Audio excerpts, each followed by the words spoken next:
Hello YouTube, something a little bit different today. This is a live unboxing video. This just arrived on my doorstep and I'm itching to get it on my wrist, so I thought I would do a very quick live unboxing video. As you can see, it came from Ginault, 195 Lincoln Highway, State Line, NV. Forgive my ignorance, I assume that is Nevada.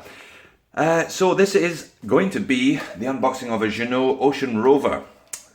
For those of you who aren't familiar with it, there's been a lot of controversy surrounding this watch on the internet over the last couple of months. I guess I'm going to use this unboxing to give you my tuppence worth about some of that and say why I bought the watch and what I'm hoping to see and feel when I open this package. Now, to my American cousins, you're welcome to call it a Ginault if you like. I spoke to the gentleman, John McMurty, who is the manager of Ginault, and he assured me it was Ginault like the French. So here we go. I ordered this one on the 28th of February. I've come into this whole controversy a little late in the piece. Excuse me. Ordered it on the 28th of February and here I am opening it on the 13th of March. So 2 weeks later, and I am in Sydney, Australia, so it took 2 weeks to come from overseas. I've been watching it enthusiastically as I tracked its arrival. So why controversial? Well, a lot of controversy. This one's been kind of lighting up the watch forums for the last couple of months now. They got a little bit excited about some of their marketing, Ginault, rather overstated some of their claims regarding the watch. You know, I think that's fine. That's the day and age we live in. There are also rumours that this is the first legitimate work of an infamous replica manufacturer, a counterfeiter. Ooh, so it'll be interesting to see whether anything comes out in the wash, so to speak, in the weeks and months to come. But there we go, a box within a box within a box. Let's move that there as well. Why did I buy this watch? Well, I've been looking around for a Submariner Homage. I looked at Steinhardt's, I looked at Squale's, and then I saw this and I thought it just looked beautiful. The more I read about it, there are a couple of great review videos from Average Bros and from Watch Report. I thought it offered me what I was looking for. Apparently it is just beautifully manufactured, as close to the old 5-digit Submariner as one can hope for. So, there we go, lots of packaging, little screwdriver. This is pretty much what I was expecting. Nice cleaning cloth. I think there should be a, there you go, yeah, there is indeed. There's a sand colour Zulu strap in here as an alternative to the bracelet. We have got, yep, again, this is a kind of time sheet of how the movement's performing. I would say that the movement is probably the second most controversial thing about this watch. What is it? Ginault claim it's some kind of hand built in the USA. Others claim it's just a copy ETA 2824 movement, which it probably is, to be honest. I think worst case scenario here is that I bought a beautiful watch from somebody who did used to make replicas, fakes, with a modified Chinese movement in it. But the worst case scenario is that I bought something that is extremely well built and beautiful to look at. And that's really what I'm hoping for when I open this little package here. Okay, lots of plastic. I was told there'd be a lot of plastic. It is a beautiful size. Now, I've got other watches. I've got a fair old collection going.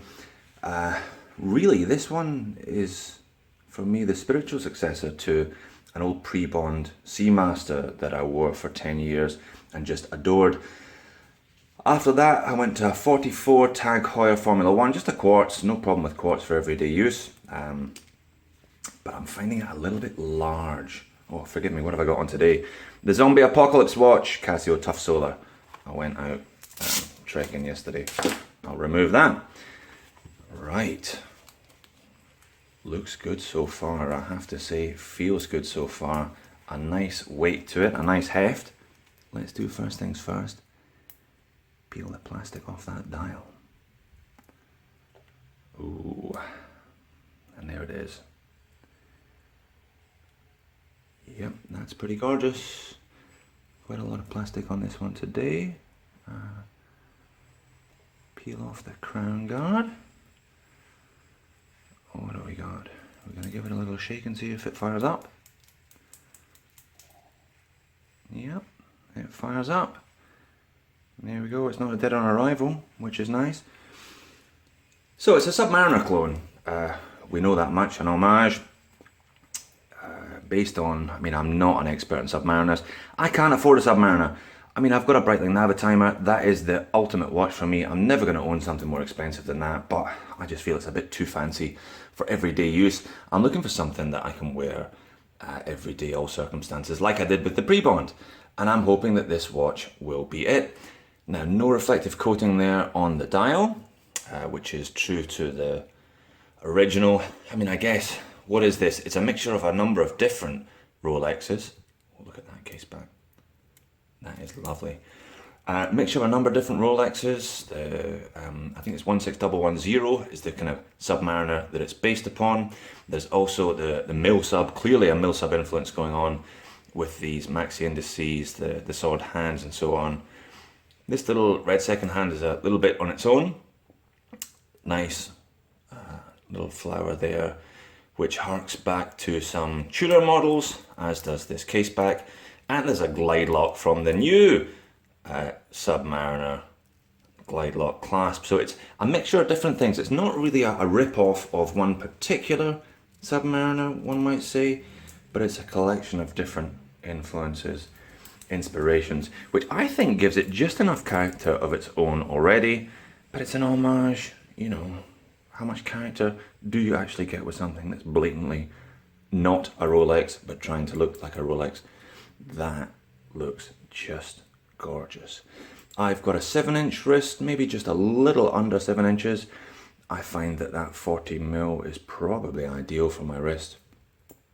Oh yes, I think I'm going to get on quite well with the Ginault. So there you go, Zulu, packaging, all very nice. I'll get into this a little later on this morning. I've got to dash off today, but I'm obviously itching to get this thing open as soon as the packaging arrives, so I thought I would take the opportunity to do a little bit of an unboxing, show you how it comes, and you know, get into some of the controversy. So the price, I guess that's another controversial element to this watch.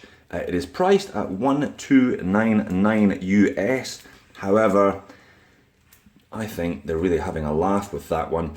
What they've been doing up to this point is offering considerable discounts. 50, 55, 60% discounts if you are prepared to do a review, a comparison, some kind of video review in my case. So I got this one for 55% off. Now I am in Australia. That worked out to, I think it was 633 US shipped, which including all credit card fees, blah, blah, blah. And conversion costs comes to 850 Australian dollars. So not cheap. I mean, 850 is a chunk of money for a watch, I think, or a reasonable chunk of money. But I'm hoping it fits in that nice bracket where I'm comfortable wearing it every day. I'm not too precious about it, but it has a lot of quality. It just looks beautifully made. I'll maybe do a comparison video as well, look at it compared to my pre-bond, the tag, and I've got a Hamilton as well.